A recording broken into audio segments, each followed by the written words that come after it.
परमेश्वर की लीला अपरंपार है। वो जब चाहे, जहां चाहे, कहीं भी, कभी भी, किसी भी रूप में प्रकट हो सकता है। कहते हैं, मैं रोवत हूं सृष्टि को, सृष्टि रोवे मोहे, गरीब दास इस वियोग को समझ सके ना कोई।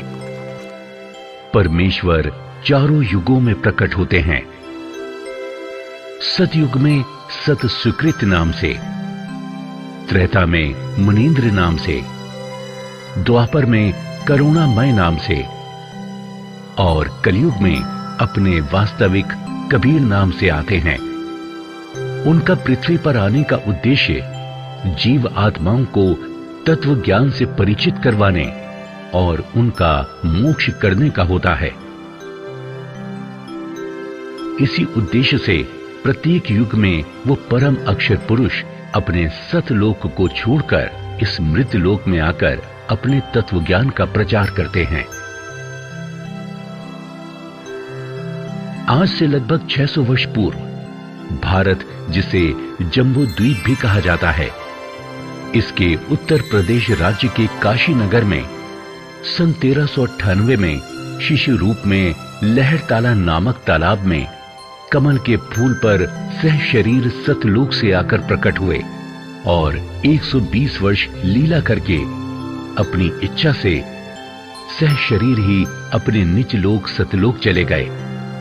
इस दौरान उन्होंने बहुत से चमत्कार किए, बहुत से लोगों का दुख दूर करके उन्हें सुखी जीवन प्रदान किया। उन्होंने अपने तत्व ज्ञान को लोकोक्तियों, साखियों, कविताओं व दोहों के माध्यम से लोगों तक पहुंचाया। वे शास्त्र अनुकूल ज्ञान दिया करते थे, जिसे सुनकर बहुत से लोग उनकी शरण ग्रहण करने लगे। लोगों को लाभ होने लगा, जिस कारण से अन्य ब्राह्मणों, ऋषियों, पंडितों, काजी व मुल्लाओं के पास लोग कम जाने लगे, मानो जैसे उनकी दुकानें बंद होने लगी। काजियों, मुल्लाओं व पंडितों और ब्राह्मणों ने ईर्ष्यावश होकर अपने अपने तरीके से कबीर परमेश्वर का विरोध करना शुरू कर दिया। ज्ञान चर्चा में जब नहीं हरा पाए तो हिंसा पर उतर आए। इतिहास गवाह है कि परमेश्वर कबीर साहिब जी को हिंदू व मुसलमान धर्म के गुरु और पीरों द्वारा कितनी पीड़ा उठानी पड़ी। उनके जीवन काल में दुष्ट लोगों ने उनका पुरजोर विरोध किया और नकली गुरु पीरों के झांसे में आकर परमेश्वर कबीर जी पर 52 बार जुल्म ढाए। उनको मारने की कोशिश की गई और उन्हीं में से एक कोशिश थी कबीर परमेश्वर जी को खूनी हाथी से मरवाने की।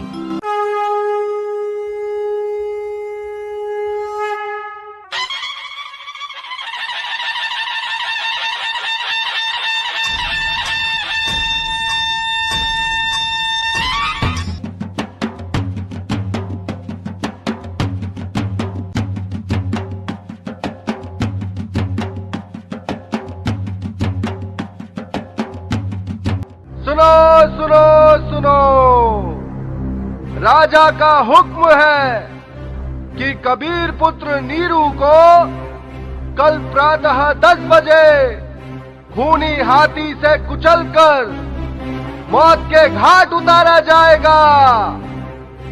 इसीलिए सभी नगर निवासी सजा देखने दंडित गृह पहुंच जाए। सुनो सुनो सुनो।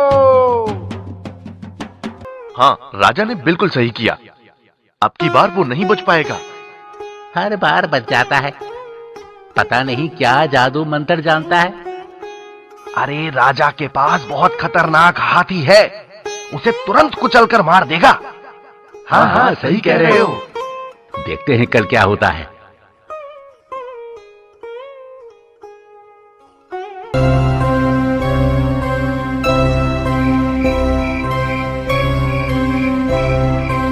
हाँ, सब तैयारियां हो चुकी हैं। हाथी को खूब शराब पिलाना।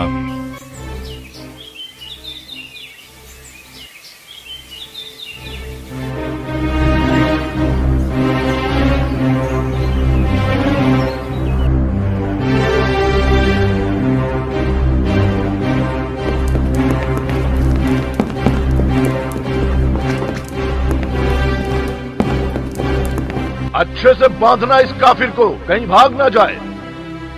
आज तो इसका खेल खत्म करके ही छोड़ूंगा। अरे पिलवान, शराब और पिला दो इसको, ताकि ये इस काफिर का जल्द ही काम तमाम कर दे।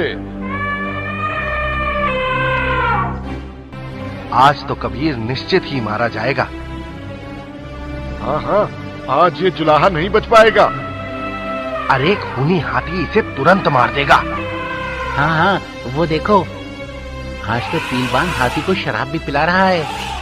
अब तो उसका बिल्कुल काम तमाम हो जाएगा। हाँ,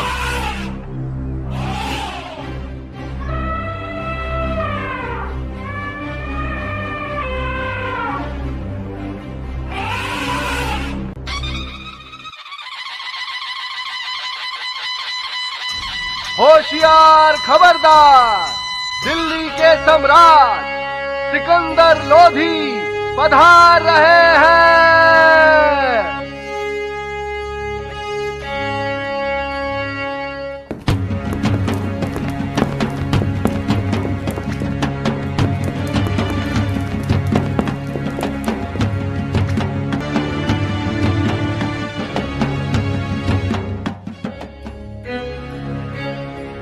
महाराज सिकंदर लोधी की जय, महाराज सिकंदर लोधी की जय, महाराज सिकंदर लोधी की जय, दिल्ली के सम्राट सिकंदर लोधी की जय हो। आज की दंड प्रणाली शुरू की जाए।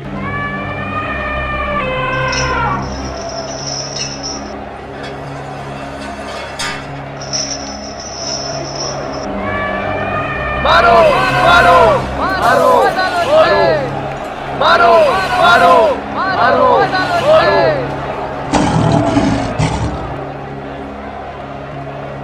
अबे क्या कर रहा है काफिर की औलाद? हाँ हाँ, ले जा, ले जाकर दोबारा कुचलवा दे इसको। मारो मारो मारो मारो मारो मारो।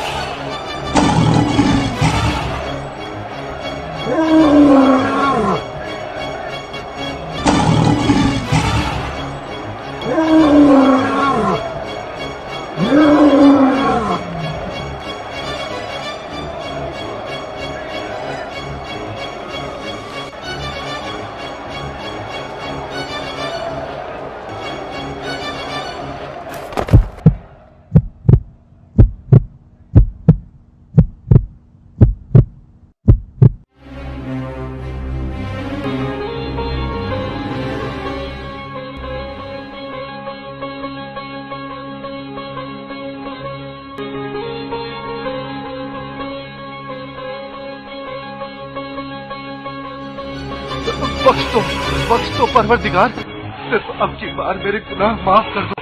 आप ही अल्लाह हैं, मुझे बख्श दो। मेरे से भारी भूल हो गई है कि मैं आपको पहचान न सकूं। आप स्वयं अल्लाह पृथ्वी पर आए, मुझे बख्श दो, मुझे बख्श दो।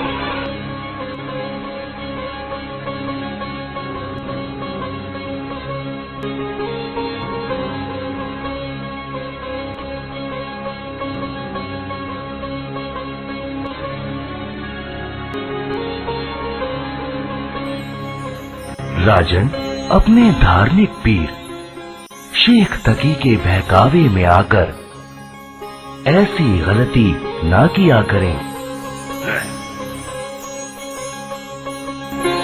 मैं सतलोक से तुम्हारे लिए ही तो आया हूँ। शेख तकी तो मूर्ख है, परंतु आपको तो ज्ञान है बच्चा।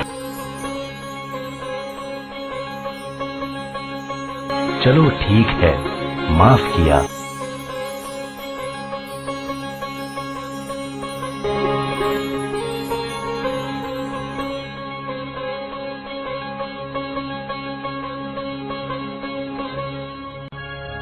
इस तरह शेखत्ती ने अन्य कबीर जी के विरोधियों के साथ मिलकर उन्हें हाथी से मरवाने की भी एक नाकाम कोशिश की, लेकिन मारे नहीं मरे कबीर सब प्रयत्न व्यर्थ रहा।